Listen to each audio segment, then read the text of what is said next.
Hi hello welcome to Swarnateja YouTube channel. First time video చూస్తున్న వాళ్ళు subscribe చేయండి. ఈరోజైతే మన సబ్స్క్రైబర్లో ఒకరు క్యారెట్ రైస్ చేయమన్నారు, నేను అది చేస్తున్నాను. ముందైతే ఒక స్టవ్ ఆన్ చేసుకుని ఒక కడాయి పెట్టుకోండి. నేను పెట్టిన కడాయి లాంటిదైతే బాగుండిద్ది ఇలాంటి రైస్లు చేయడానికి. కడాయి వేడైన తర్వాత ఆయిల్ పోయాలి. ఆయిల్ 2 టేబుల్ స్పూన్ పోస్తున్నాను నేను. ఇందులోనే 1 స్పూన్ నెయ్యి వేసుకోండి. నెయ్యి అనేది ఆప్షనల్, మీరు ఇష్టమైతే వేసుకోండి, లేకపోతే స్కిప్ చేసేయండి. నెయ్యి కూడా కరిగిపోయిన తర్వాత దాల్చిన చెక్క వేసుకోవాలి. అలానే 2 యాలక్కాయలు కూడా వేసుకోండి. అలాగే 4 లవంగాలు కూడా వేసుకోండి. ఇలా మంచిగా ఫ్రై అవ్వాలి.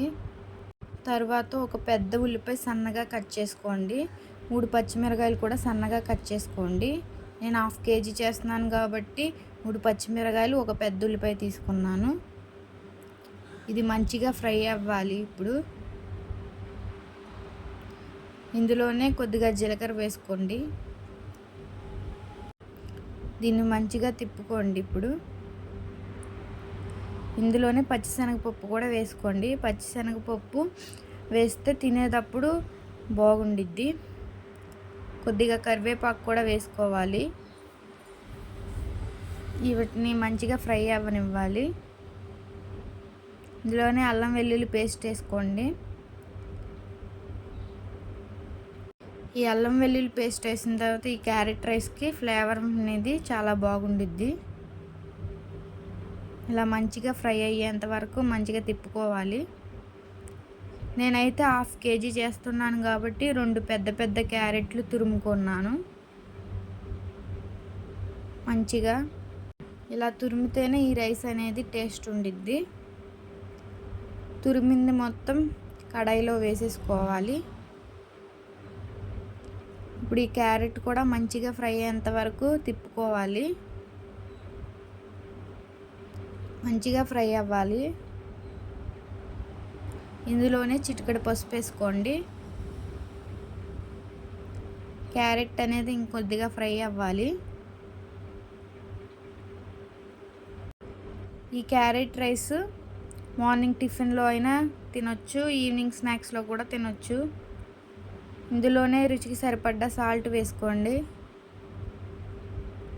లంచ్ బాక్సులకి మంచి రెసిపీ అని చెప్పొచ్చు ఇది. ఇందులోనే 1 స్పూను కారం వేసుకోండి.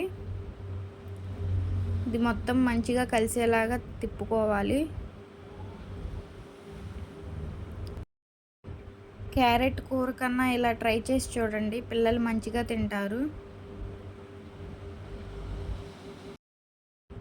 ఇందులోనే కొద్దిగా ధనియాల పొడి వేసుకోవాలి.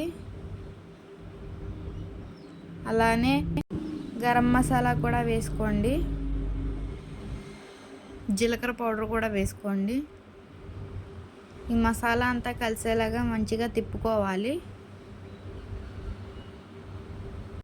ఇక్కడైతే మంచిగా ఫ్రై అయిపోయింది క్యారెట్. ఇప్పుడు నేనైతే బాస్మతి రైస్ అయితేనే ఈ రైస్ బాగుండిద్ది. 1/2 కేజీ రైస్ ముందే వండుకొని ఇలా ఆరబెట్టుకోవాలి.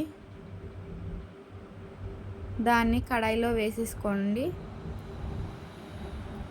ఇప్పుడు ఈ మసాలా మంచిగా పట్టేలాగా అంతా తిప్పుకోవాలి. సిమ్లో పెట్టుకునే తిప్పుకోవాలి. ఇందులో కొద్దిగా కొత్తిమీర వేసుకోండి. మంచిగా కలిసేలాగా తిప్పుకోండి. ఇక్కడే ఉప్పు సరిపోతే వేసుకోవాలి. నాకైతే సరిపోయింది. అంతేనండి, ఈజీగా టేస్టీ క్యారెట్ రైస్ రెడీ. ఇలా నేను చెప్పిన విధంగా వండితే పర్ఫెక్ట్గా వస్తుంది, టేస్ట్ కూడా బాగుంది. మీరు కూడా మీ ఇంట్లో ట్రై చేయండి. వీడియో నచ్చినట్లయితే సబ్స్క్రైబ్ చేయండి. ఇంకా నేను ఏమేమి వంటలు వండాలో కామెంట్ చేయండి.